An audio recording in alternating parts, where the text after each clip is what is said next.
When Israel was in Egypt land, Let my people go. oppressed so hard they could not stand. Let my people go. So the Lord said, go down. Go down. Moses way down in Egypt land. Tell Pharaoh to let my people go. Thus spoke the Lord. But Moses said, let my people go. If not, I'll smite your firstborn dead. Let my people go. So the Lord said, go down. Go down. Moses way down in Egypt land. Tell Pharaoh to let my people go. Tell Pharaoh to let my people go.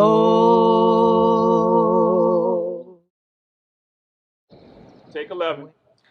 How did they do it? What ran through their mind? Did everything go perfect? Or was it just their time? An umption the pain too powerful to deny. The three men thought, if I have to remain a slave, I'd rather die. So they planned on. After weeks of planning, the time was right. We ain't gonna build their machines. We'd rather fight. So on May 23rd, they rowed in a boat. In the dark of the night, their freedom in tote. Frank Baker, Shepard Mallory, James Townsend escaped without a shiver in that cold, dark James River.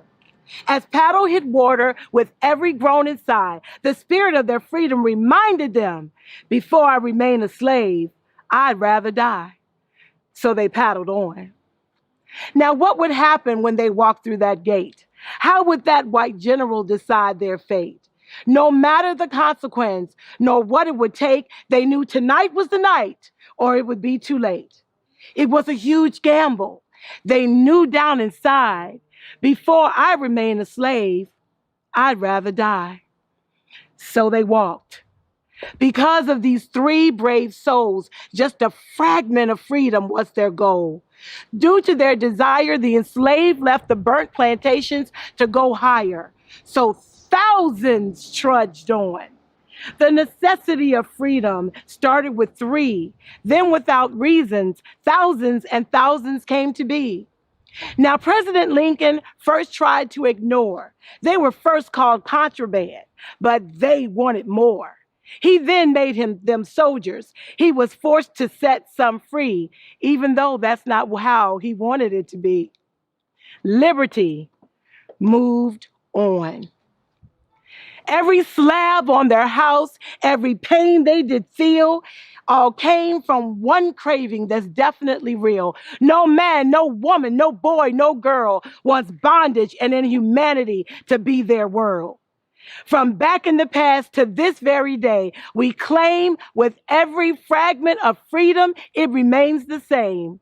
No matter the pain or in what fragment the cry, before I remain a slave, I'd rather die. Fragments of freedom continue on. Hello, my name is Glenn Oder. I'm the Executive Director of the Fort Monroe Authority, and I'd like to welcome you here to Fort Monroe at Hampton, Virginia. This is one of the most historic sites that you could possibly ever visit, and it tells history that our country really has never discussed before. This is history which is important to us. It helps us all understand our present conditions much better. Imagine coming to Fort Monroe, the site where in 1619, the first enslaved Africans would have arrived here at Point Comfort and been traded as property. The first three men who escaped from Confederate lines as enslaved people who were enslaved in Hampton arrived here at Point Comfort, and the general did not return them but declared them contraband of war because the Confederates said they were property.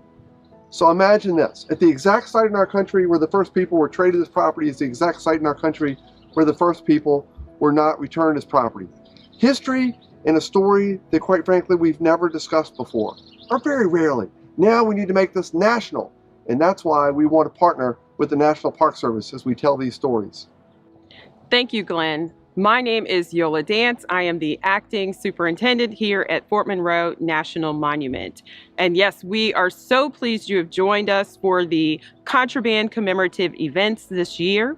We are excited to bring together programming virtually so that we can reach not only our local community and our national community, but this is a global history. We are so pleased to welcome Dr. Eric Clavell of Norfolk State University and Mr. Joseph McGill of the Slave Dwelling Project on Saturday, May 22nd, in commemoration of the contraband history. We're going to talk about that history and how it's relevant to us today. We are also pleased to partner this year with the Hampton History Museum and talk about the Grand Contraband Camp and urban archaeology. Hello, I'm Lucy Cochran, and I'm the director of the Hampton History Museum for the City of Hampton. And we are so happy to be a part of this important collaboration to tell this really powerful and universal story that really affects all of us. We do this because we know the past provides a really undeniable map to where we are today. We not only learn about the past, but we learn about who we are. And it allows us to come together not only as a community, but as a nation. So we are so pleased, and thank you so much. Thank you for joining us for the 160th anniversary Contraband commemorative events. Please visit our websites. You can get there by going to 1619landing.org, and you can reach Fort Monroe Authority, the National Park Service, and the City of Hampton. We hope that you will also join us right here at Fort Monroe, where history happens. Greetings. I'm so pleased to introduce our speakers today as we commemorate the 160th anniversary of the Contraband Decision.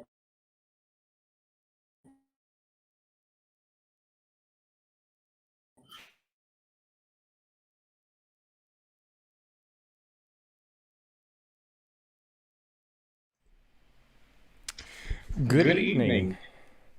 All right, looks like Yola's having some technical difficulties.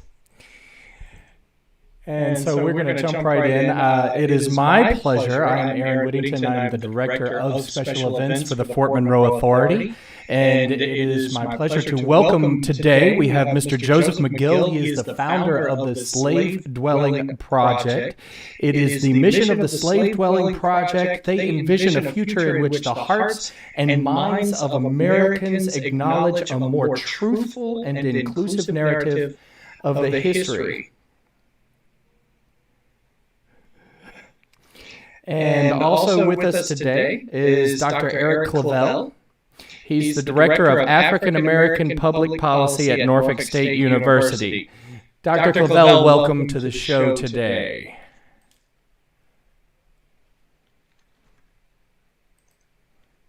All right, hold on just one second. I'm doing about 3 different things.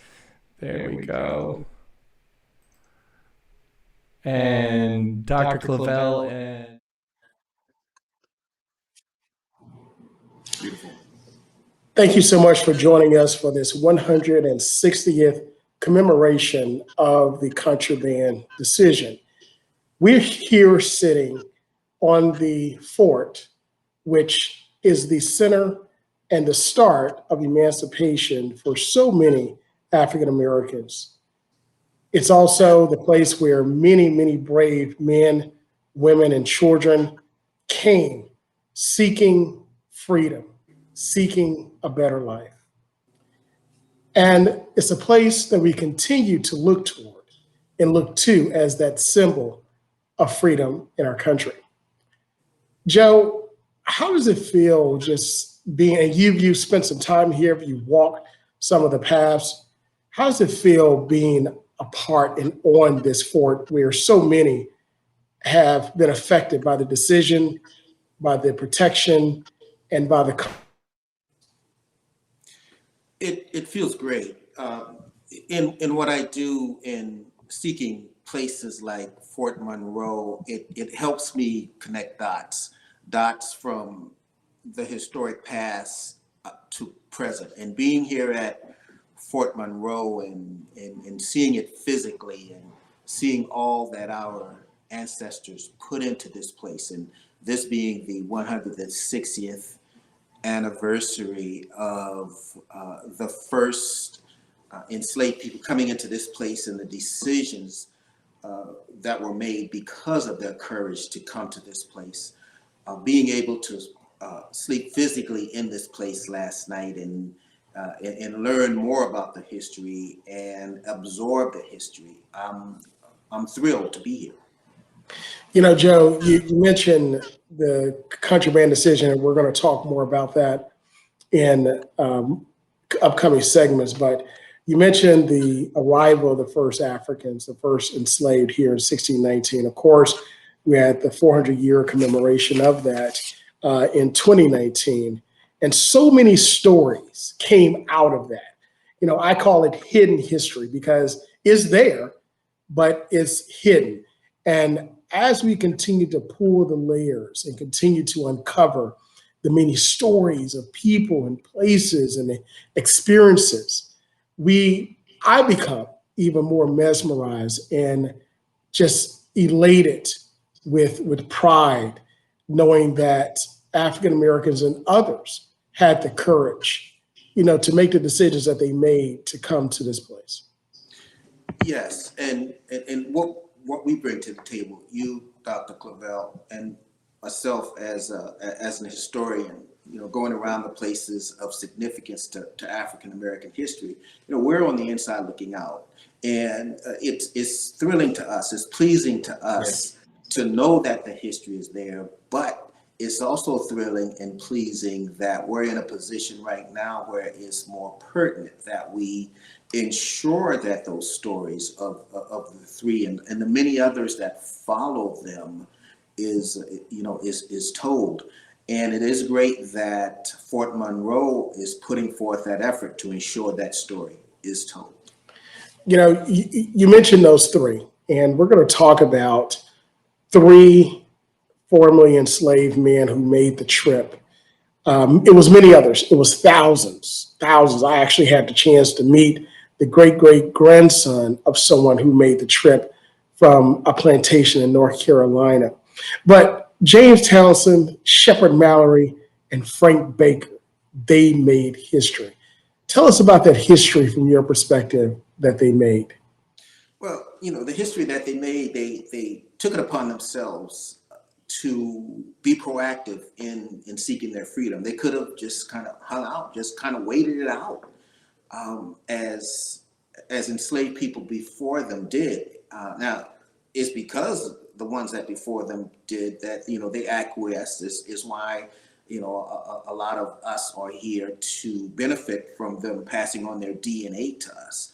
But when this opportunity was given to them, they took advantage of it. They didn't know what was going to be their fate once they came here, but because they did what they did, it sparked more to do the same. So, you know, to be a part of this and being able to reveal all that, the bravery of these three men and all that they did, you know, that legacy should live on, and it is living on here at Fort Monroe. Joe, you mentioned the bravery, and we can only imagine. We can't go into their minds. We can't retrace those steps. We can't recreate that time period. But we can only imagine what these three men and thousands of others, the courage that they had to defy the centuries of bondage, the centuries of miseducation and misinformation, the centuries of being beaten down and downtrodden, to say, I'm going to seek something better. And these three men, they sought, along with thousands of others, freedom from the captors. They grabbed a boat from Sewell's Point, sailed to here at Fort Monroe, known as Point Comfort at that time, a Union stronghold, not knowing what they were going to encounter, but knowing that it had to be better than what they had before. Yes, it certainly had to be better than a life of toiling and not benefiting from that toil, from the fruits of your labor, not gaining the fruits of their labor. That they knew it had to be better. In knowing that they're leaving behind loved ones, they're leaving behind people that are near and dear to them, in hopes that they can come back and at some point get them, or strike a blow against that institution that enslaved them. So that is what these men were facing. That's what these men were dealing with, and to deliver themselves to a force of which they were unsure of. Right.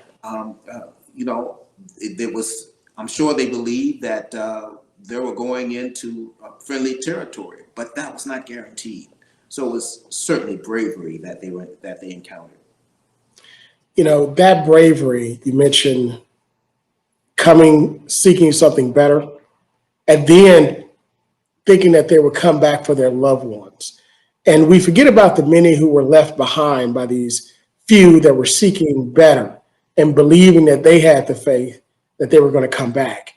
I can only imagine, think about, when you leave your children or you take a loved one somewhere and they believe when this time is done, you're going to come back for me.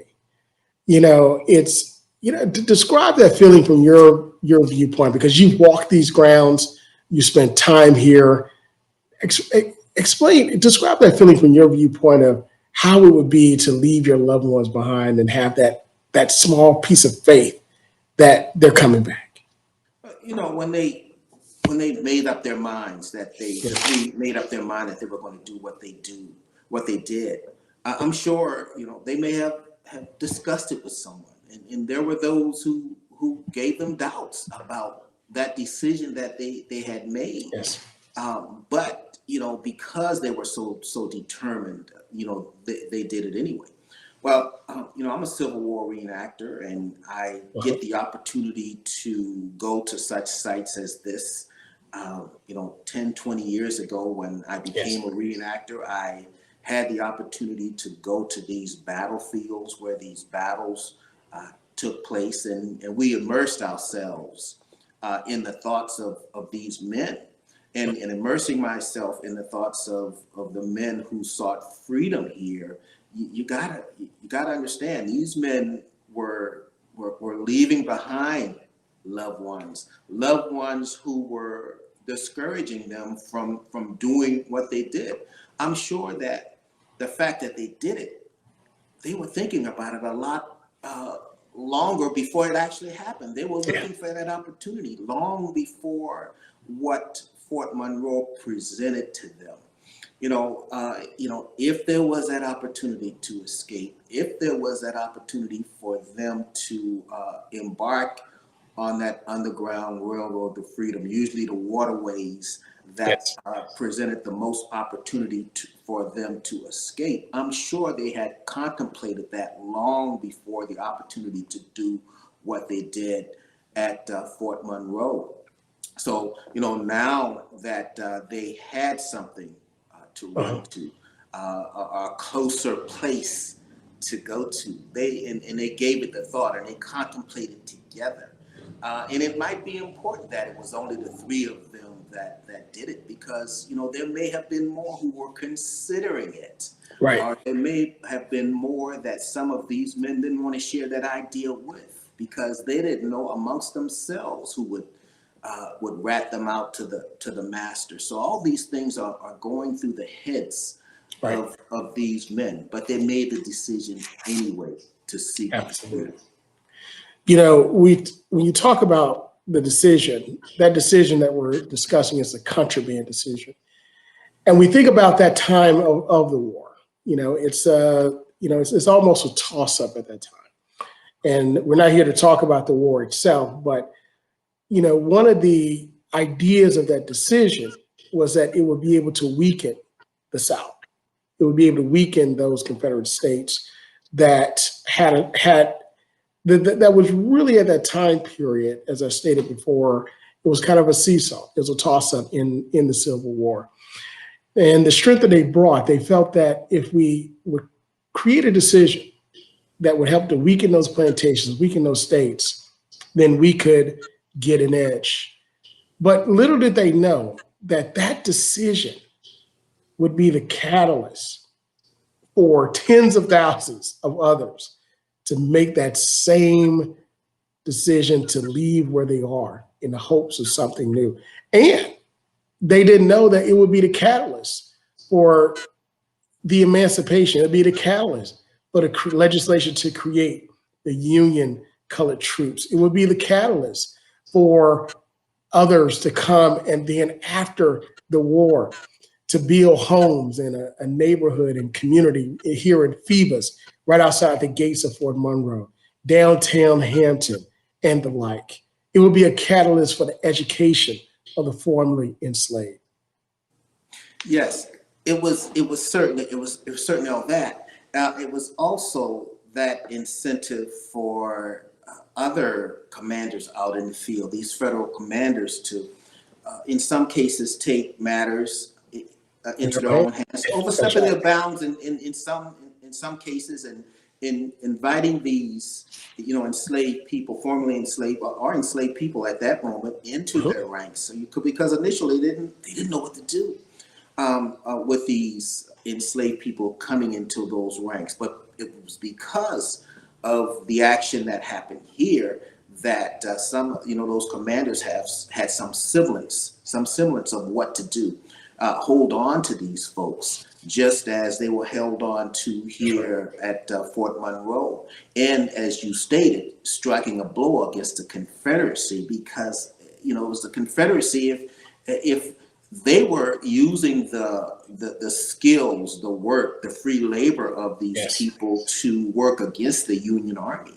So these men, provided the opportunity to give those commanders out in the field in those southern states where the Union Army was, to invite, in some cases, in most cases, these folks to come within their ranks, at least not send them back when they came.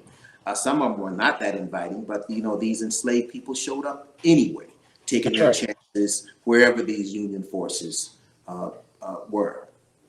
You and I had a chance to walk some of the historic fort together, and we took a look at the gate, which would have been the gate that these actual contrabands of war would have walked through. And I talked about when I come and I bring friends and family members and visitors to the fort, I stop at that gate and I tell the story that those who sought refuge were here outside of this gate, outside of these walls. They were enslaved. Outside of these walls, they were in bondage. Outside of these walls, they didn't have their own identity. Outside of these walls, they still belonged to someone else. Outside of these walls, they were considered property. But as they walked through the gate, in through the tunnel of transformation, as you call it, on the other side, no more were they bond, no more were they property of someone else, no more were they enslaved, but they became a new citizen. Yeah. How beautiful is that? That gate was that point of no return. That gate was where the institution of slavery did indeed become an issue of the war, because as historians, as people who study diligently the Civil War, and we hear those that say that it wasn't about slavery. Well, when these men did what they did, they made it about slavery. They made it about them. They made it about a decision that had to be made for this nation to prosper as a nation of people, all people who were free. So they forced the issue, and it was that gate that they passed through at Fort Monroe that signifies that. Joe, we're going to continue this conversation, but right now we have a song and poetry by Dresden Rucker. What can I see? What can I see? I am on cloud nine. Why can I breathe? You're on my lifeline. Why did you choose me to be the victim of your uncircumstance, your mistake, your uncalibrated decision to take my life? Why did you choose me? See, I am only one person who can only take care of me, and I have others to take care of, so why did you take me out? I wish she could understand. She birthed me, not physically, but mentally contributory to the one who gave birth to me, has an understanding that preemptively wants to protect and control me, make sure I'm safe and hold me to the standards that her father did. But I am not a kid. I am a man who also understands that this life is mine to hold, walking in the fortitude and faith that my eyes still can't behold, and yet I am here. Under unusual circumstances, holding my lifeline in the palm of my hand, unsure if I should stay in this muddled pasture of promises or reach beyond the unknown. I want to go home, to a place unfamiliar but yet so much clearer than this. I want to watch my babies grow beyond the white picket fence. Peekaboo, I see me clear through you. You see you, and you know what I do. If only I knew where to go. If only I could watch them grow. If only was not a dream. I don't want to cross that white line. I just want to stay in line, live my life. Continue to wonder when there might be a line where I can see the light. A future for me and mine that shines so bright. Dark unrouged, painted on skin like mascara, blue potted eyes painted on skin like I dare you cross that line. You hang from tree before you cross me. Picture me laying flaccid like a pancake, one false move, unmoved, stalemate. What do I see? I see the right time to make a flea, just me and my lifelines. What can I? Joe, previously we began discussing the bravery and the courage of so many formerly enslaved that made the treacherous trip, the dangerous trip to Point Comfort, or here as today, Fort Monroe, seeking a better tomorrow. They didn't know what would happen when they got to the fort, but they knew that there was a decision, the Contraband Decision, that was better than what they had. When many arrived, they found that they became contraband of war. And then further on, they received a type of emancipation. But before that, there was a struggle for freedom, a struggle for acceptance, and even after the emancipation. What were some of the struggles that those who came, the Mallorys and the others that came and would have encountered when they crossed through the tunnel of transformation on the other side of the gates here at Fort Monroe? It's the struggle that Harriet Tubman represented so well in her desire and her will and her determination and her actions to escape bondage, not only to escape bondage, but put herself back into harm's way to emancipate as many as she emancipated. It was that struggle that Frederick Douglass faced when he ran away from his captors and go on to do the great things that he did. And then there are the unknowns who also embarked on that quest for freedom by running away. The many stories that that we haven't heard of. I work on a daily basis on a plantation. I work at Magnolia Plantation and Gardens, and we talk about those struggles of those people who were working on those plantations. These mothers who gave birth to children, and the laws of that day of chattel slavery says that this child is now the property of the owner. So it's that struggle. It's a struggle of the enslaved men who were the fathers of children that were owned by others because of the laws of that period.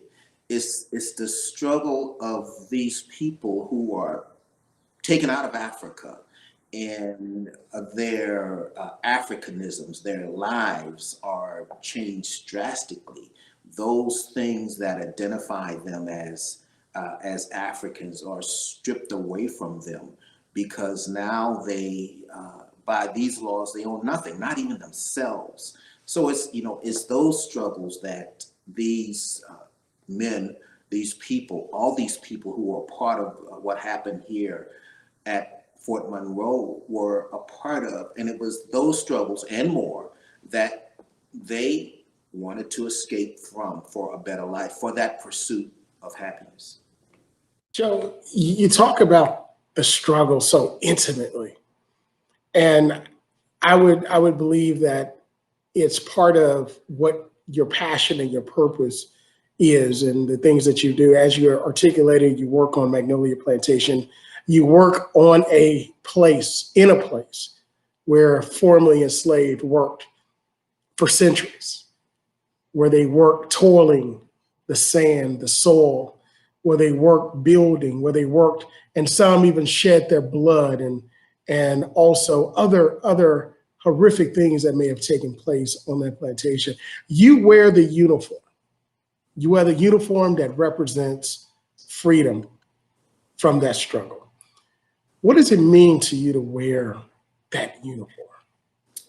Yes, I wear this uniform proudly. Every time I put it on, I think about that struggle. I think about not only the men who wore this uniform, the 200,000 or so Black men who served for the Union Army and Navy, but I think about the people that they put it on for the most. Of course, they were fighting for the Union, to maintain this Union, but for them it was more than that, because some of these men were free even before the Civil War. So they didn't have to be a part of this effort to save the Union, but they were striking a blow against the people who were still in bondage, the people who looked like them, who were still in bondage, and working on a plantation, of course, ground zero for where all of this abuse and chattel slavery was taking place. I take pleasure in that also, in explaining to the folks that this version of slavery, a version of history that they come with to this plantation is not real. It's a fairy tale. It's a sugar-coated version of history. And working at the plantation and engaging these audiences and letting them know otherwise is great. It's just as fulfilling as putting on this uniform to identify the men who struck a blow against that institution. Joe, that's that uniform, and our audience, they don't have a chance, an opportunity to feel it, but it's not the most it's not the most comfortable fabric in this weather. But it, like you said, it represents pride. It represents courage. It represents bravery. It represents all that we can only imagine our forefathers on those plantations dreamed of and desired.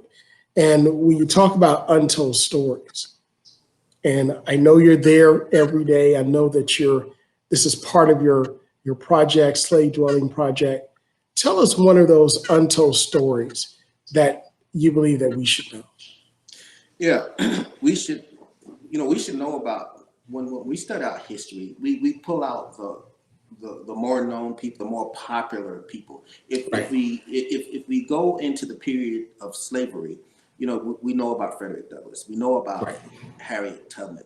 One story that strikes me as interesting, it's a lot of these stories don't have a happy ending, so be prepared for this. There's that the Harriet Jacobs story. Harriet Jacob on a plantation in North Carolina was being abused by her master, sexually abused by her master, and she ran away several times, only to be only to be brought back.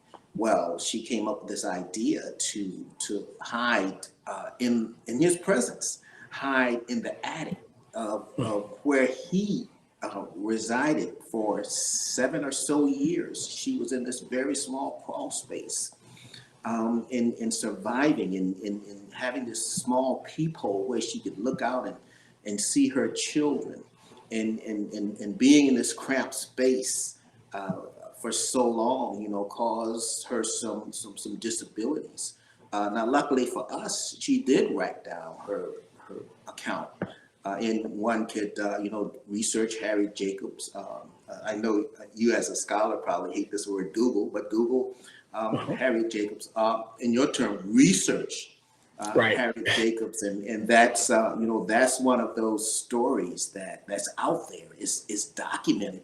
So we need to know these things. There's the Henry Box Brown story, where he, a shrewd man, shipped himself to freedom in this very tiny box, this shipping crate. So there's a lesser known story that's seldom told. And another angle that one would take, if we look at history in general, and we look at our elected officials, our founding fathers, I think we should know that 12 of our former presidents were slave owners. Yes. 25 signers of our Constitution were slave owners. 41 signers of our Declaration of Independence were slave owners. And another thing that is lesser known is that slavery was not just a Southern thing. Prior to the Revolution, there were a lot of Northern states engaged in slavery also. It's just that after the Revolution, legislatively, they abolished slavery. But even after they abolished slavery, they were still complicit, because they still owned the banks, they owned the insurance companies, they owned the ships bringing them in, and they owned the factories that were adding value to the cotton that was being picked. So those are some of these lesser known things that we should all be aware of. It also brings me to another story, a personal engagement that I had the honor of bringing an emeritus law professor from Stanford, William B. Gould, his great-grandfather, William B. Gould I, escaped from a slave plantation by boat from North Carolina. And he came here to the fort, to Port Comfort, seeking that same freedom. And because he was a plasterer, he was skilled, and he was a seafarer, he served in the Navy, U.S. Navy, from 1862 until the end of the war. And afterwards, he left to go to Boston, where he helped to start the first AME church there in Boston. And that book is called The Diary of a Contraband, because he kept a diary of his time during the Civil War, his travels with several other families from the Gould plantation, and all the way here to Point Comfort under the Contraband Decision, and also his travels into Boston. That book is preserved now, that helps to tell that story. The late John Hope Franklin also helped to interpret a lot of that before he passed. But I will say this, that there was one place that he could not find on the map, which was the modern map. And that place was Point Comfort. When I brought him here to the fort, he asked the National Park Service tour guide, he said, "Where is Port Comfort?" I couldn't find it anywhere on any modern map. And the National Park Service representative stood back and said, "Sir, you're standing right here on Port Comfort." We helped to complete his journey of tracing the steps of his great-grandfather, who went to find freedom and found it, and started a generation of others in his family that are doing excellent and leading a fulfilled life in America. And I think that's what everyone was looking for. Wow, beautiful. Absolutely. Well, you mentioned Gould. Gould is important in the sense that Robert Gould Shaw the leader of the 54th Massachusetts Volunteer Infantry, was organized in Boston. That's right. And you know, there's that Gould connection. And another thing I want to pull out all of what you just said. You mentioned the waterway and how skilled, one of the contrabands, the first contrabands here, one of the first gentlemen who came here and became listed as contraband. You know, it was a waterway. I'm from South Carolina, so I always have to talk about our state, our statesman, Mr. Robert Smalls, who commandeered the planter and sailed it past Fort Sumter and delivered it to the Union Navy. Somewhat similar to what the three gentlemen did here at Fort Monroe. You know, that waterway, using that waterway to obtain their freedom and not knowing what they were going to encounter once they got here. Because in statesman Robert Smalls delivering that ship to the Union Navy, they could have blown him out of the water had he not done what was necessary to deliver that ship and himself and the formerly enslaved people on that ship to freedom. Joe, there's so much for us to unpack. And we're going to continue this conversation, but right now we're going to listen to Levi Heron, The Pain, Part 1. We'll be right back. I'm living in this hell like every day. They're killing off my people, just trying to find a way to pinch green out of families like St. Patrick's Day. We don't have a way to help ourselves or just run away. See, I'd rather take my chance as contraband and run away than just settle. But they control us with these chains like strings to Geppetto. They turn us on each other. Shackles of guilt feel heavy like metal. The blind leading the blind and the pot calling on the kettle. But what's the chance for freedom when I'm just born black and completely innocent, but I already got a target for destruction on my back? The way they're killing and enslave us, they must want revolution. Looking for a reason, any reason, they can lynch and start shooting. See, we catching hell on both sides. Slave masters and those too scared to even grab a fragment of freedom be their own demise. See, yeah, it's devils everywhere. Friends and family snitch if you try to run, but support you in disguise. So in my lowest days, I sing this song and I lift my eyes. Joe, we've been talking about the bravery, the courage of many, many that risked their lives, and some actually lost their lives. As you stated before, a lot of the stories did not have happy endings.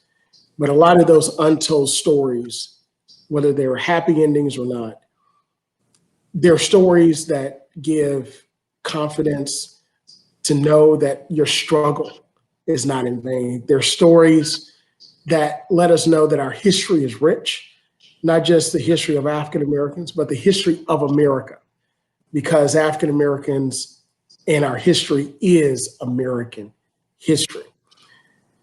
What do you believe is the enduring legacy of those freedom seekers that came from all over North Carolina, right here in the Commonwealth, South Carolina, and as far as we know? Well, the enduring legacy is us. Of course, our enslaved ancestors acquiesced so that we could benefit from their DNA. Where we what they hope for. But if we want to relate it more realistically and something that we know and can talk about more is, what those men did when they went through that gate inspired Rosa Parks to sit on that bus.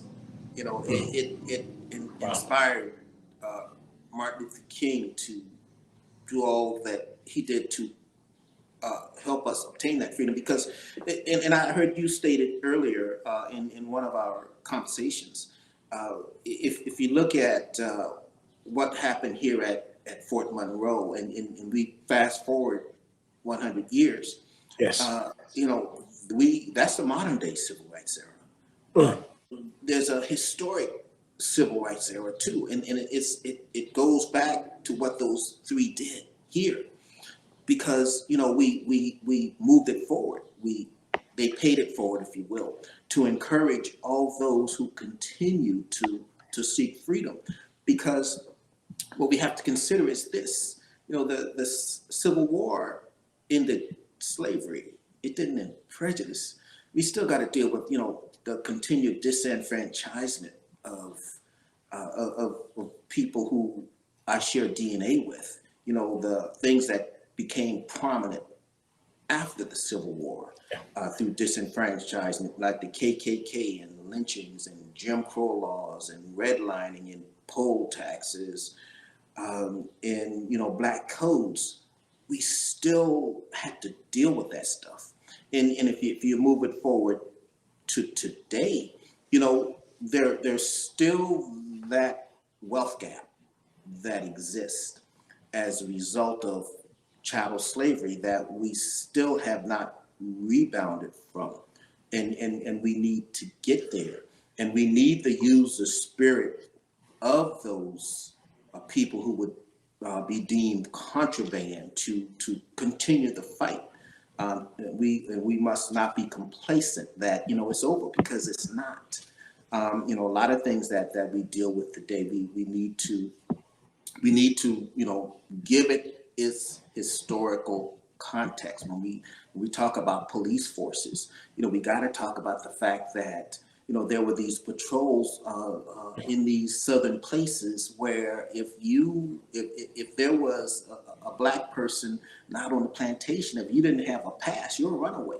There were patrols that checked that. These are early police forces. So again, we got to place that historical context where it belongs, to understand that, what we're dealing with today, some of the things that we're dealing with today, it didn't happen in our lifetime.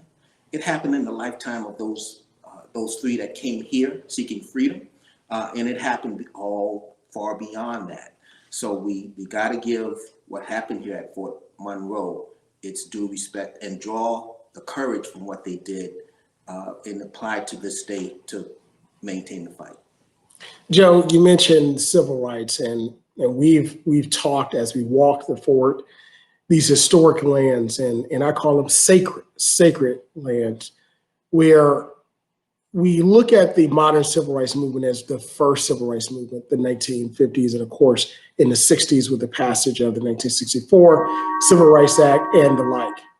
However, if we really take a close look, I call that time period in 1860s, starting with the Contraband Decision and leading up all the way into the 1870s, where civil rights legislation was passed to give newly freed slaves who had become citizens with the 13th, 14th, 15th Amendment and through the Emancipation Proclamation, the power and under the law to execute and to live lives, to vote, to own property and the like.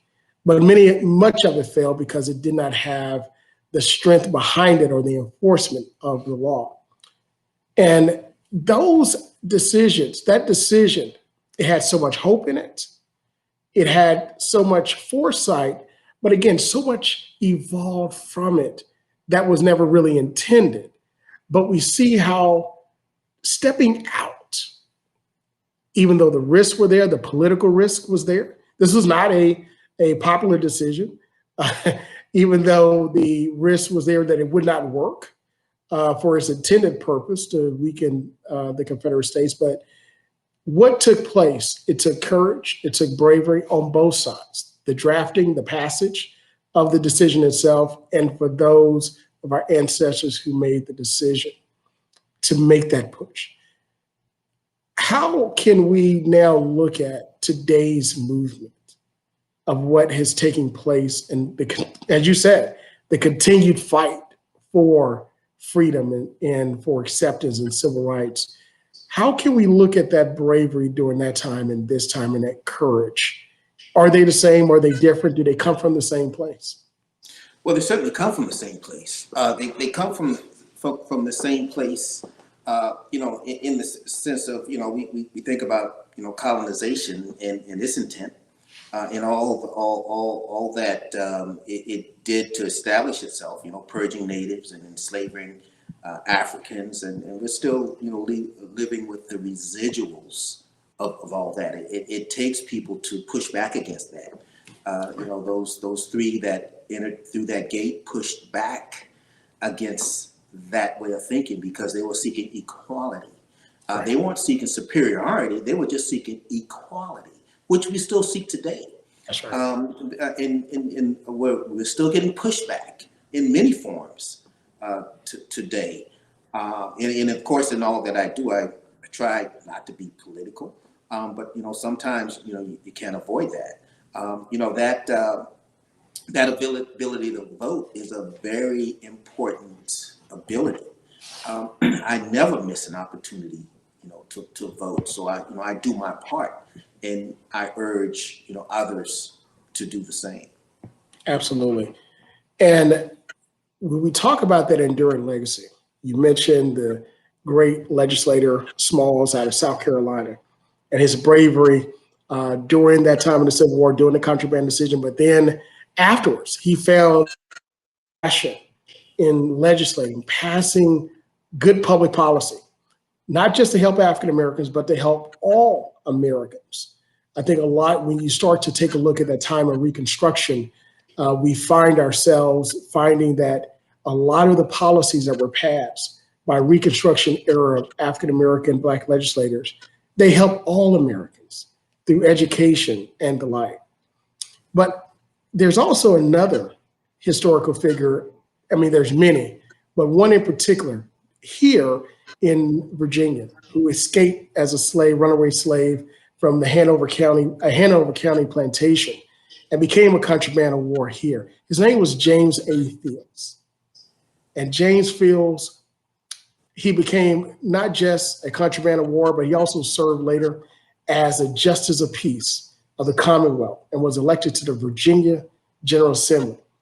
And right now, there is a house that he built that served as his first law office and also served as the first Black hospital.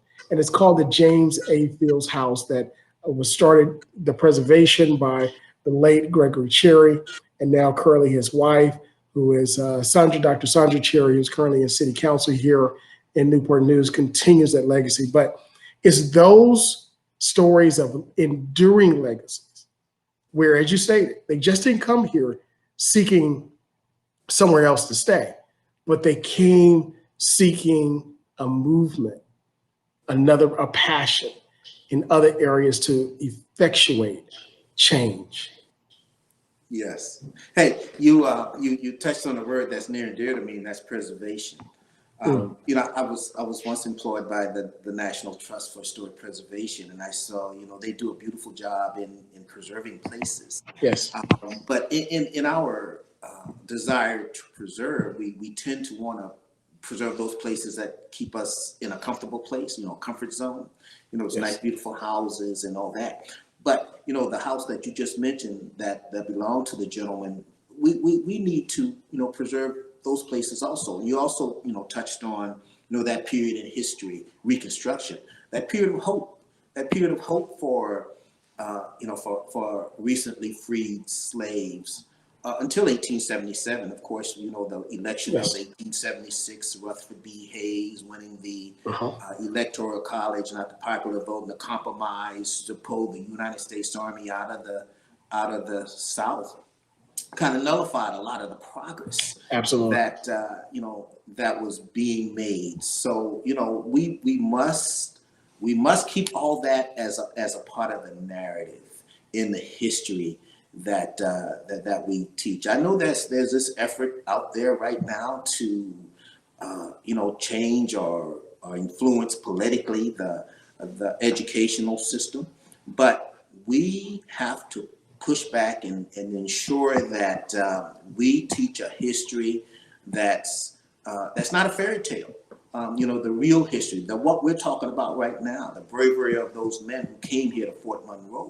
That all needs to be inserted into the history and the challenges that came about as a result of pulling up the United States Army out of the South, all the consequences thereof.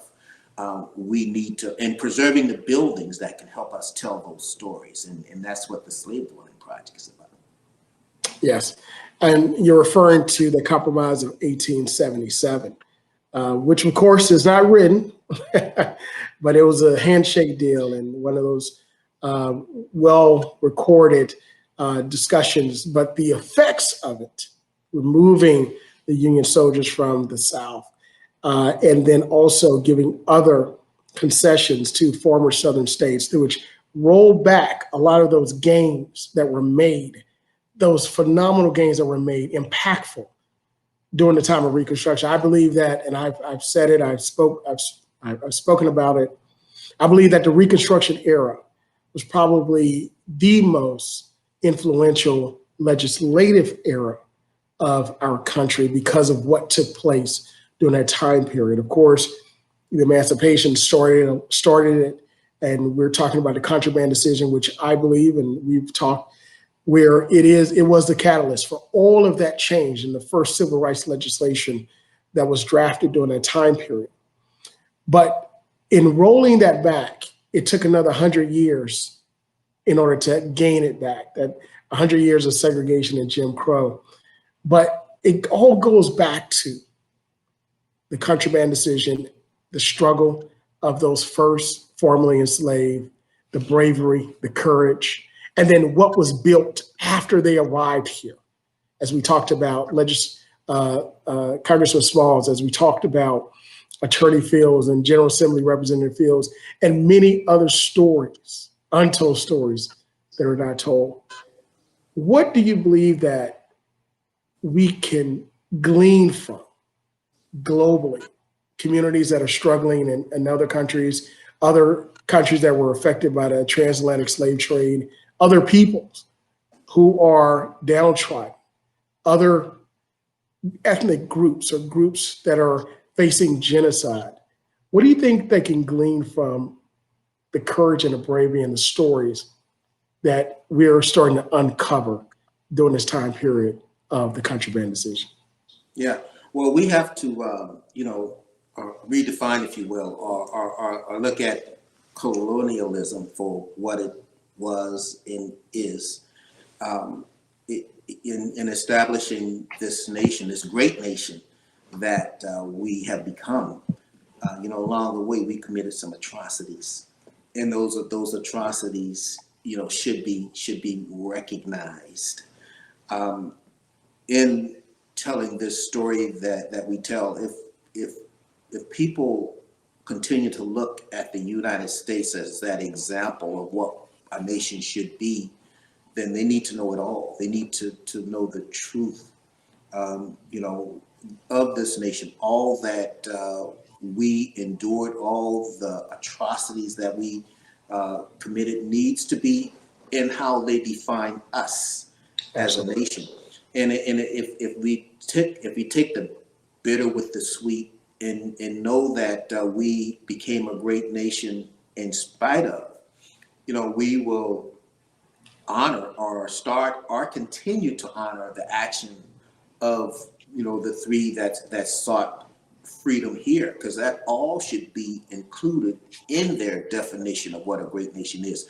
And I think that those nations that are looking to us as an example, can learn from that, can take from that. But we have to be honest with ourselves. We can't lie to ourselves and say that all this greatness did not come, at the expense of enslaving people or purging, indigenous people. We have to be honest with that. Absolutely. And to be honest simply means telling the whole story, telling our history in spite of. I've come to the conclusion to believe that there's nothing more American than being African American. Being African American means that you're a people we come from a people that gave so much, that gave our lives, our blood, our sweat, our tears, our ingenuity, our crafts, even our children. And we utilized all that we had, even sometimes force, but we gave it for the upbuilding of these United States of America. And we continue to love America, even when sometimes America doesn't love us back. And I can only imagine, we can't go into the minds of those that traveled here to Point Comfort, now Fort Monroe. We can't retrace their steps during that time period. But we can only imagine, Joe, that they were thinking, I want to be a part of this America as well. I want to be a citizen as well. I want to buy land and property as well. I want the American dream as well. I want to be an American. And with that, we will transition now to Ms. Andre Rashad as we listen to The Pain, Part 2. I think about this slavery every day. My brothers kill each other, people trying to find a way. They put in green over family St. Patrick's Day, but brothers with the bread don't help the hood, they just run away. They got us always on the move, we feeling scared to settle. Generational curses are still strange attached like young Geppetto. We in the driver's seat, but foot can't reach the pedal, blind leading the blind and pot calling on the kettle. But what's the chances for a young brother when he black? And when he innocent, 12 pretended he was strapped. They killing off my people trying to start a revolution, looking for a reason, any reason, they gonna start shooting. In my community, we fight this slavery on both sides. Policing and the thief and brothers be their own demise. There's devils everywhere, they politicians in disguise. And in my lowest days, I just sing these songs and lift my eyes. How many of our people gotta die for us to see that we are the chosen? I'm tired of waking up every day alone, praying the rest of my people get woken. I wrote this poem the same day that released that movie about Fred Hampton being murdered, assassinated, just to clarify it further. I can name a list from Christ to Malcolm to Dr. King. Every generation we sing our song, they try to silence us, but we still sing. It's because we the salt of the earth. We bring the soul, we bring that deeper meaning. But this is only a fragment of my thoughts, living in a fragment of freedom. We've been talking here with Joe McGill about the Contraband Decision itself. We've looked at the history of the Contraband Decision, the bravery and the courage of the men, women, and children who sought a new life, who sought freedom, and who wanted to leave their captors, but didn't know what to expect on the other side of the wall of the fort. But from that came many, many great stories of courage, of bravery, many great stories of continuing to push to achieve that. Out of it also came stories that did not end or have happy endings. But through it all, we stand today as a result of that Contraband Decision, a stronger and more inclusive and more diverse America. One of the questions that we have, Joe, is one of our viewers, and thank you so much for those who are viewing and participating live. Those who are not, you can see this in recording. But do you see any parallels between the bravery demonstrated then and the courage of current civil rights activists? Yes, I do. I see it in BLM, Black Lives Matter, in why they came into existence. You know, they came into existence because it was necessary. Black men and women being murdered, if you will, or being killed by, you know, the police force. We see it in Colin Kaepernick and taking a knee. We see it in Rosa Parks and taking a seat. We saw it in Rosa Parks in taking a seat. So we see it. It's here, and the inspiration comes from that historical act, those historical acts of people who were in bondage prior to slavery. Even some of those who lived and died as enslaved people. We see the need to do it for them also and give them voices. What we're doing right now, Dr. Clavell, in ensuring that the actions of the men who came through that gate here at Fort Monroe, ensuring that their stories are told. I do it personally in going around and finding places where enslaved people once dwelled, to make sure that the stories of the people who dwelled in those places are included in the narratives of those places telling the stories. And we're not doing it to minimize the story that are being told. That is, if that story is being told in the manner that it should be, but we want to add to that. We want to add to that the rest of the story. So I do it personally through my actions in what I do. But we gotta look at our legislators of this period who legislate for us on our behalf.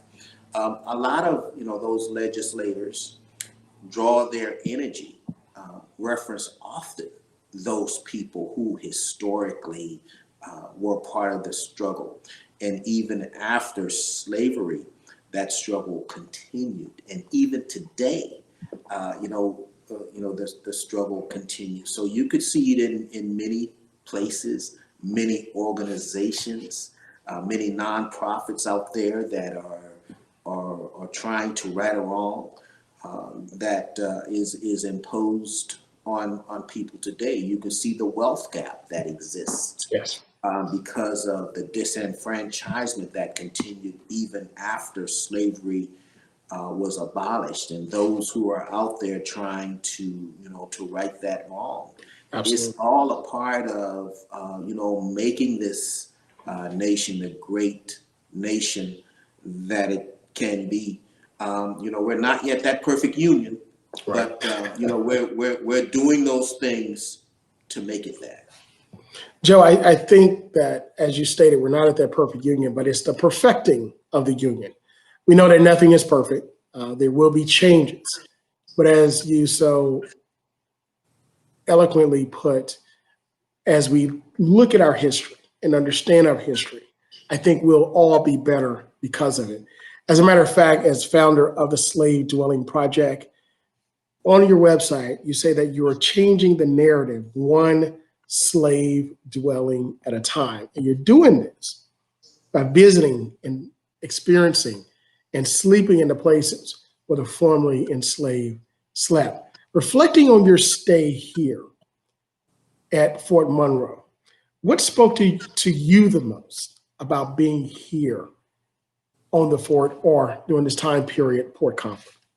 It's the longevity of its history. It's all the time spans that exist here. It's all the eras that exist here. When I look at this being a star fort, I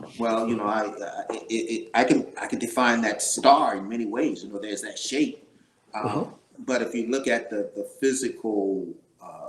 physicalness of this place, and if you step outside and look back and see the precision that was done. A lot of folks, they call Robert E. Lee's name a lot because he was an engineer here and one of the builders of the fort. Yeah, that's fine, that's beautiful. He needs to maintain that recognition, but we also need to recognize the people who built this, who physically built this, right. Whose toil.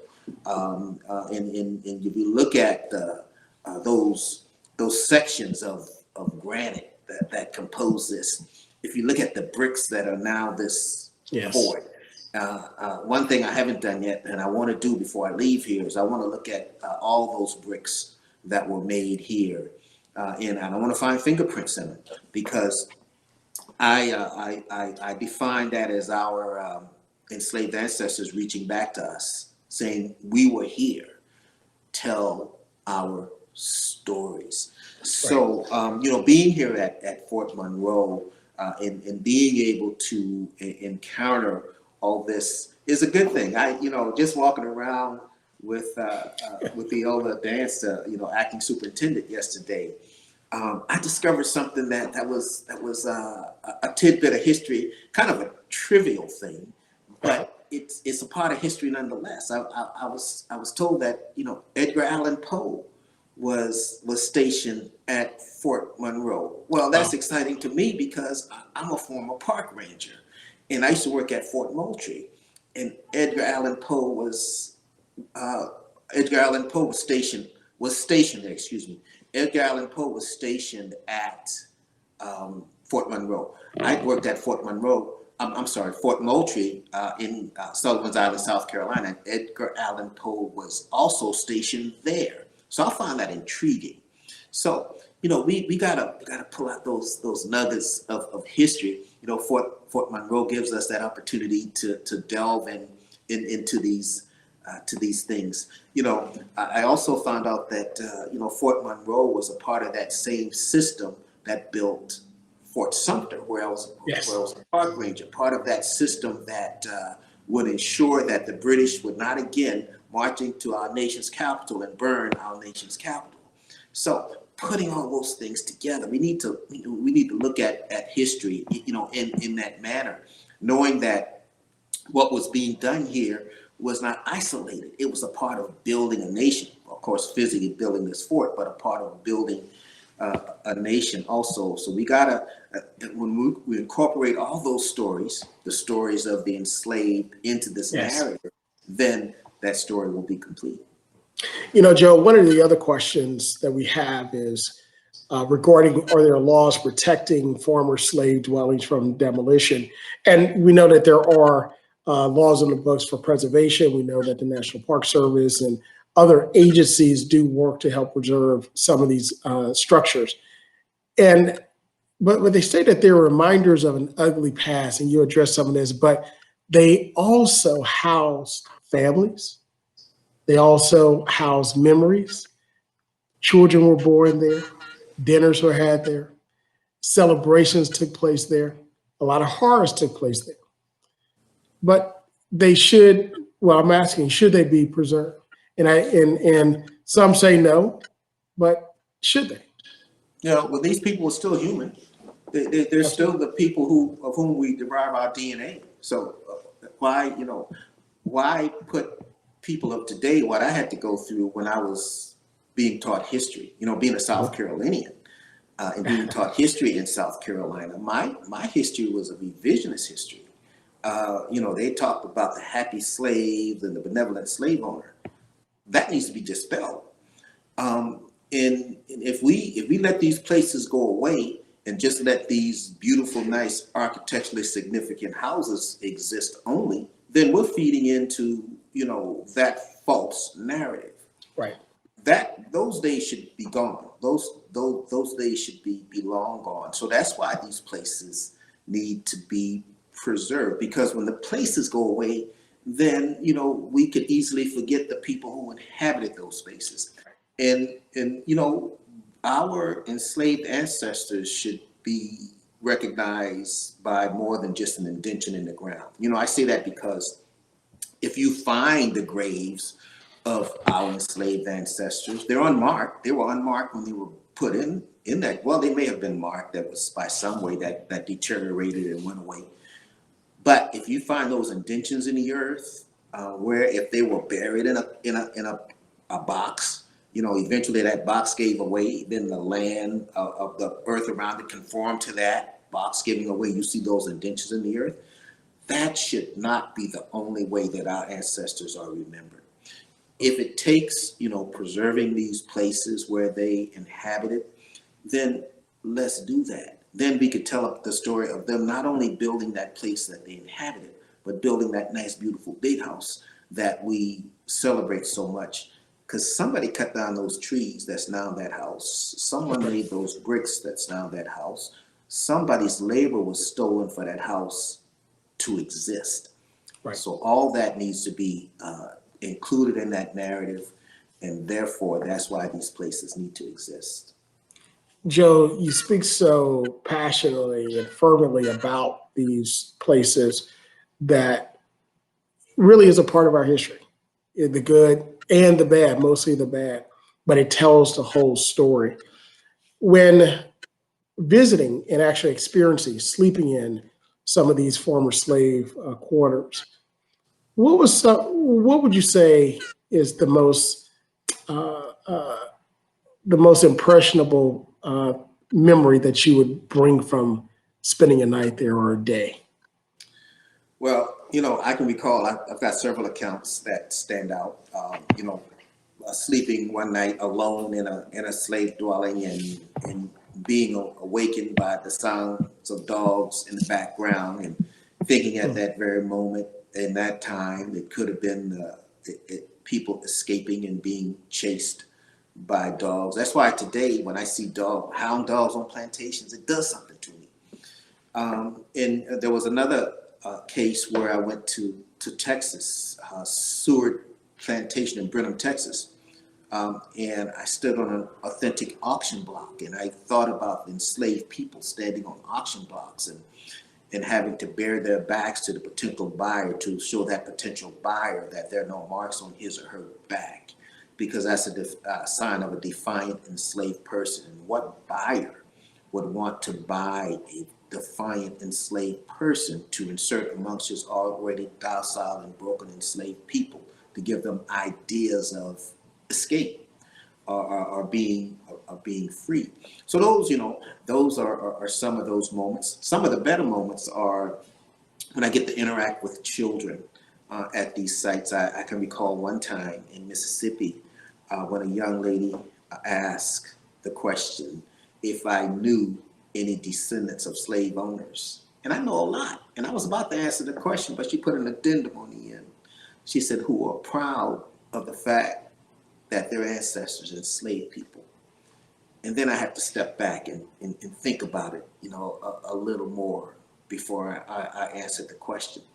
I had another case with a youngster on Dataw Island in South Carolina, where the ruins of these slave cabins were tabby ruins. That's a mixture of seashells, lime, and water. Well, these ruins are there. Well, this young gentleman saw the seashells. This young African-American gentleman saw the seashells, and he said, "Oh man, look at that! My ancestors probably built this." He said, "I'm allergic to seafood. I wonder if my ancestors were allergic to seafood." And what sparked that in him was seeing the ruins of this building. And he was connecting dots from that period to his, it made it relevant for him. So, I like to interact with students in these settings. Joe, we're coming to the end of our conversation, and again, there's so much to unpack here, so much to uncover, so many parallels from that time period and now that we could be here for for days. But as we close, I want to just give you an opportunity to tell us about your experience and what you will remember most about being here at Fort Monroe as we commemorate the 160th anniversary of the Contraband Decision. Yeah. Well, I want folks to connect dots. I want folks to realize that these physical places that we choose to preserve are worth preserving. For all the reasons someone took historically to ensure that this place will remain on the landscape. And I have no fear of this fort going away. It would take a lot of actions, wrong actions, to make this place go away. Even trying to deliberately demolish it would take a mighty force. But the threat is more real at some of these other sites of them going away. But in preserving these places, in ensuring that they're going to be here for future generations, we got to also ensure that the stories that we tell at these places are real, are not the sugar-coated version of history. We're not just telling that portion that's going to keep us in that comfortable place. And if we're going to tell the real history of these places, we got to be prepared to be uncomfortable. We got to be prepared to, tell the whole story. And one thing we got to understand is this: when we tell the story of the real story of Fort Monroe, we're not teaching our kids to hate. America. We're teaching our kids the real story of this nation. That yes, we are a great nation, but along the way, we committed some atrocities, and they should be recognized and added into the narrative.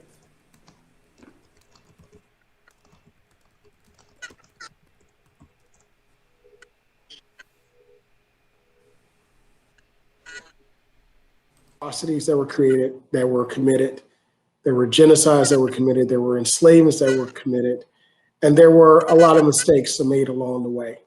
But as you so eloquently stated, learning all of our history will help us to love our nation more and love not just where we've come from or just where we are, but more specifically and more importantly, love where we're going, because we have a clearer and better understanding of where we've been. Joe, it's been phenomenal talking with you and having this chat out on the Ford and here at this Campfire talk about the Contraband Decision and the surrounding circumstances around it. We've only chipped away at the entire story. And as I stated, we could be talking for days and hours upon hours, but I encourage all of our viewers to go back, open up the history books and seek out more information about the Contraband Decision, more information about those that traveled here, that risked their lives and risked not ever seeing their families and loved ones again, but some who made it, some who did not. But ultimately, a decision that was the catalyst for the Emancipation Proclamation and other laws, policies, and amendments to our Constitution that has given us what we have today in these United States of America. Thank you so much for joining us as Joe and I have had our conversation about this very important time. And we want you to continue the conversation. Until next time, God bless. Wow, what an amazing conversation. What an amazing opportunity this has been. We would like to just say thank you so much to Dr. Eric Clavell and to Joe McGill for being here with us today. Just amazing the way this history broadens out and expands beyond just one action of three men and touches so many other lives. Don't tune out just yet. I know that some of y'all are ready to jump on out of there because the conversation is over, but we do have one more special treat for you today. The Contraband Historical Society has put together a video, and we're going to show that in just a minute. But we wanted to make sure before we left you with the video that you knew if you want more information or you're trying to find out more about your heritage or any of those things, you can always visit fortmonroe.org. Or you can visit nps.gov/FOMR. That's the Fort Monroe National Monuments website right here, the National Park Service right here at Fort Monroe. And as soon as our museum and our visitor center is open, we want you to come and tour through that. It's not going to be long, I can assure you of that. It's scheduled to open up in the middle of June, and we hope that you will come and do that. But for now, ladies and gentlemen, thank you all so much. I am going to leave you with this video. Again, this is on courtesy of the courtesy of the Contraband Historical Society. And we hope that you enjoy this, and we hope you'll join us for more programs, and we hope to see you around the fort. Thanks again to Dr. Clavell and to Mr. McGill for being here. What an amazing program. Thank you all very, very much. The year was 1861. Virginia, like the rest of the American South, was a land of human enslavement, a place where people bought and sold other people and kept them in bondage, laboring for the benefits of others. But now, the national argument over slavery had broken out into war, and Virginia was on the verge of leaving the Union and joining the new Confederate States, fighting to remain a place where human enslavement would last forever. In one place, though, on the shores of Hampton Roads, the flag of the United States of America continued to fly. Fort Monroe. Built to protect those shores from foreign invaders, the great stone moat encircled fort now stood surrounded by those who no longer wished to be part of the United States of America. Its guns, pointed out over the water, were silent. But because it stood where it stood at that time and place, it would play a huge role in the Civil War. A role thrust upon it by 3 brave men. I am Shepard Mallory. I was enslaved on a farm in Elizabeth City County, not far from Hampton, Fort Monroe. The white folks was getting ready to fight the North. That May, our master came to me and told me that me and 2 other men, Frank Baker and James Townsend, would be loaned out to the Army that they was gearing up. I am Frank Baker. He took us to Sewell's Point, the 3 of us, to work for the Army there across the water, digging fortifications to put their cannons in. Then we heard talk that he was going to send us to North Carolina to work for the Army there, far away from home. Will we ever return? What could we do? We were desperate, and we made a desperate choice. You see, we knew Fort Monroe was full of those Northern soldiers, and we thought maybe they'd be glad to take us from the people who wanted to fight them. But what if they weren't? We knew we'd be sent back and be worse off than before.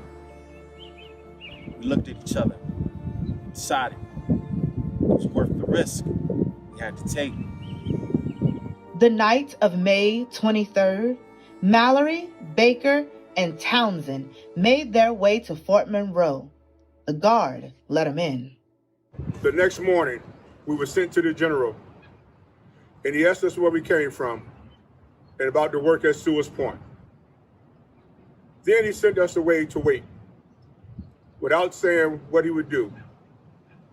This strange man had our life in his hand, and all we could do was pray. I am Major General Benjamin F. Butler. I arrived at Fort Monroe to take command on May 22nd, and the very next day, the voters of Virginia ratified their state's decision to secede. My fort was now officially surrounded by hostile territory. And the morning after that, the 24th, I was informed that I had 3 runaway slaves on my hands. Well, what was I to do with them? Abe Lincoln, the new president, had pledged to keep slavery out of the Western territories, but he had conceded that he had no authority to interfere with slavery in the states where it was legal. The war was only 6 weeks old, and to most people in the North, it was a war to restore the Union, not to free the South slaves. So, legally, I should return these 3 men to their enslavers, which would mean returning them to help the rebels point cannon at my fort, which I did not want to do. However, before the war, I had been a lawyer up in Massachusetts, and a pretty good one.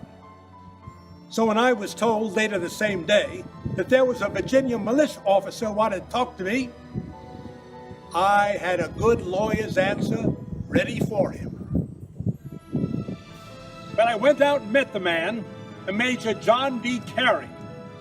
Sure enough, he said he was representing the owner of these 3 men and wanted to know what I intended to do with them. I intend to hold them, I said. But sir, he said, are you going to set aside your obligation under your Federal Fugitive Slave Act to return runaway slaves? And I said, sir, Virginia now claims she is no longer part of the United States, and I am under no constitutional obligation to a foreign country, which Virginia now claims to be. And since he had referred to these 3 men as property, I noted that the rules of war entitle a military commander to seize enemy property which is being used against him, as these 3 men were, helping the rebels build their fortifications. And I sent Major Carey away empty-handed. Finally, we were told that the general was not going to send us back. We would be kept safe at the fort. Baker, Townsend, and me were put to work building a baker's house. And then the amazing thing happened.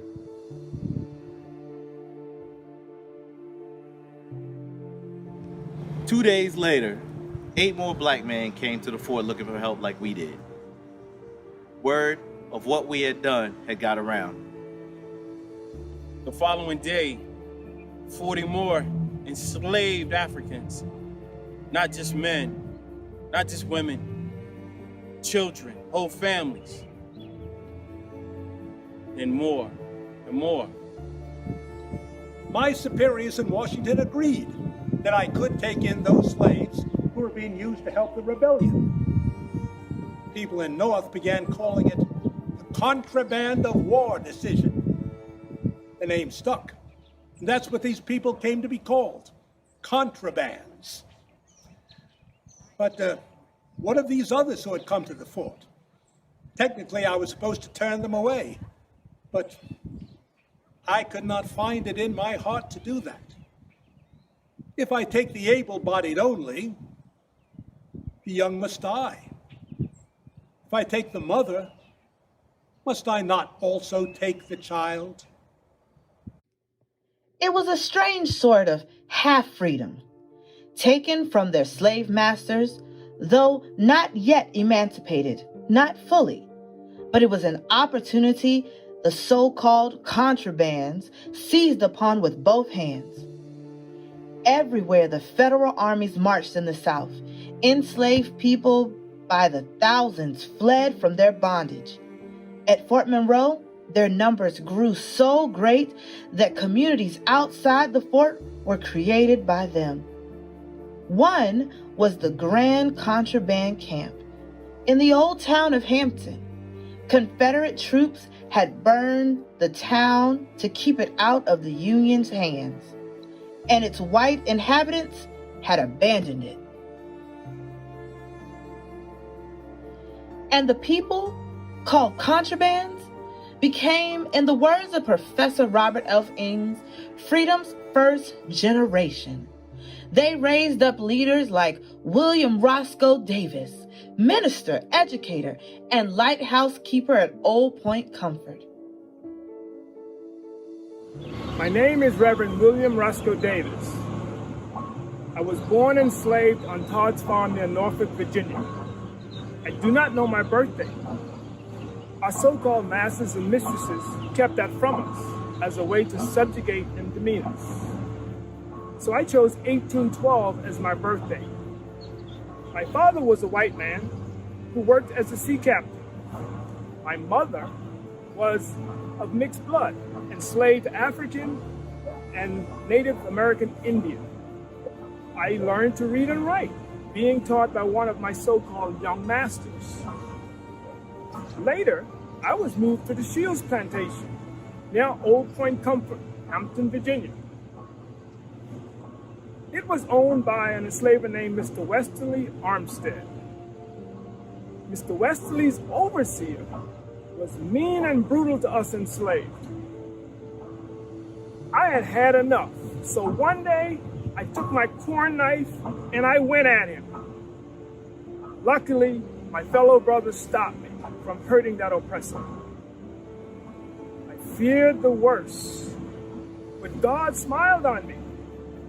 You see, Mr. Armstead knew how disrespectful his overseer was. And so he fired him and made me the overseer. It was then that I felt a calling from God Almighty to preach the gospel. I was well received by those needing the word. Even though I was moralistic, my life became more complete.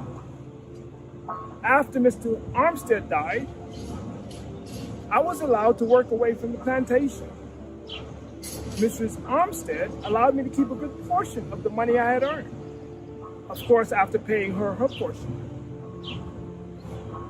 And then I met a young enslaved woman named Nancy Moore. Nancy had a son who I would raise as my own.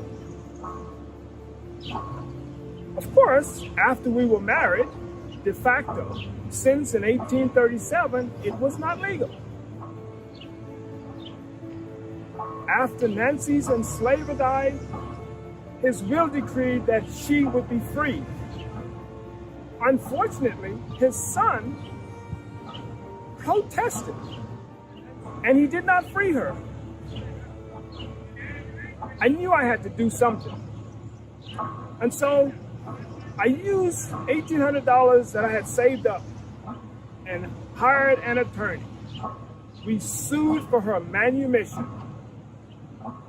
We argued that case for over 10 years until finally victory came. We were all jubilant. However, we were quickly saddened when the local judge decided not to uphold the court's decision.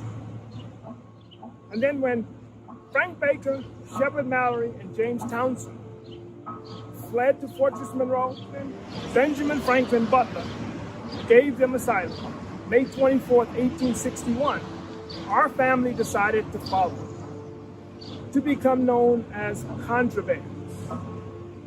There, I impressed the soldiers at the fort and also met and befriended Reverend Lewis Lockwood of the American Missionary Association.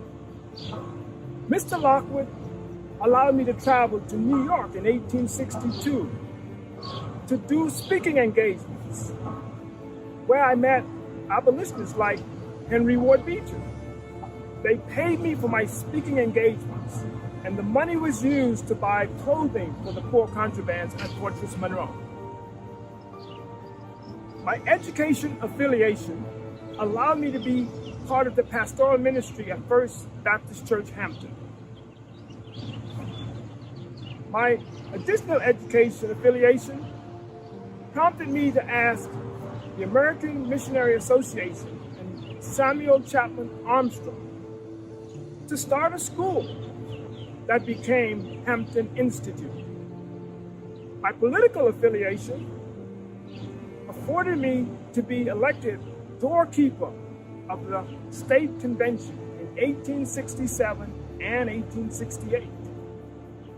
There they were drawing up a post-war constitution. And in 1870, I was selected to be the lighthouse keeper at Old Point Comfort Lighthouse, Fort Monroe, where I remained for over 10 years. Another bore the name Slabtown, so called because people built their homes out of the slabs of wood discarded from the sides of logs cut into boards. Still, these people were now living in their own homes, not in slave quarters. The contraband camps were the foundations of African American communities that still thrive, along with the churches of those first generations founded. The Contraband Decision of May 24th, 1861 became the first big step on the long road to freedom.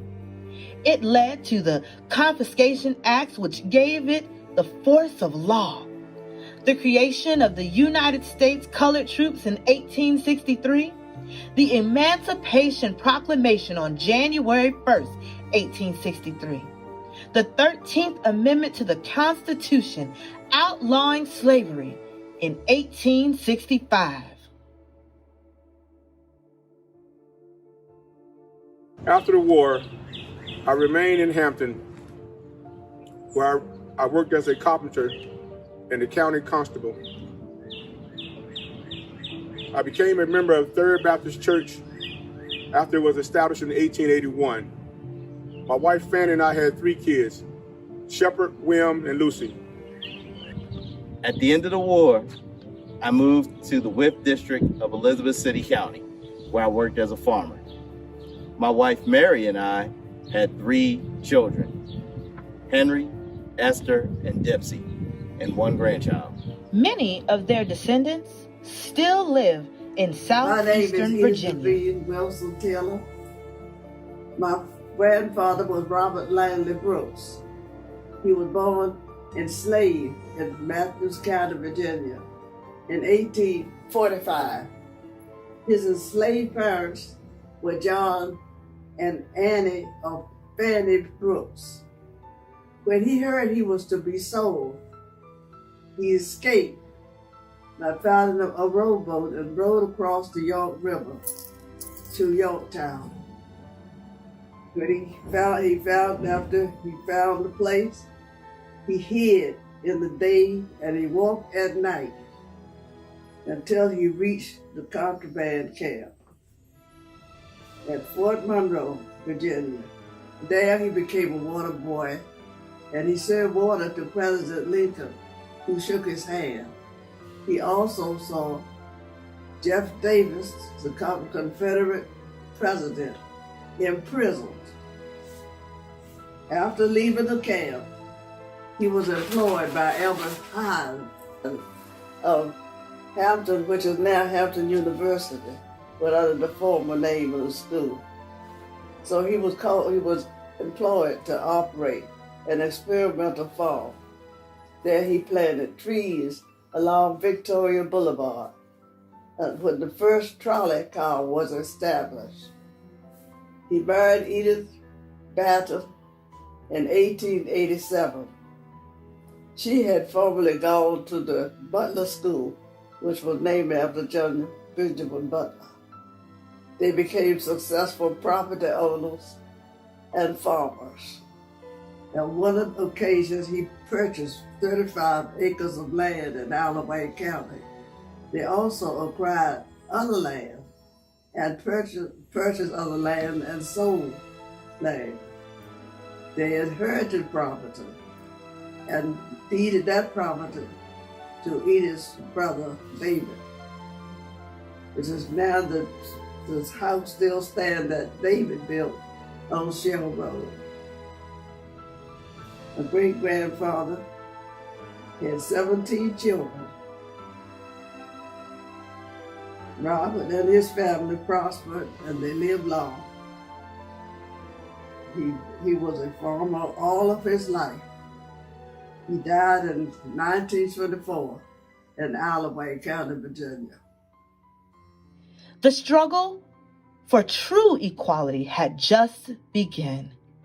It would face the Ku Klux Klan, lynching, segregation, voter suppression, violence, and that struggle continues to this day.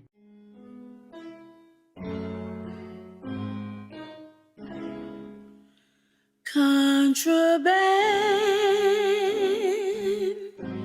is what he called them. Contraband is who they are. Butler's plan did not free all of them, though they traveled near and far.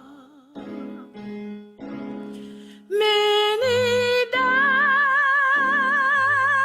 while trying to get here.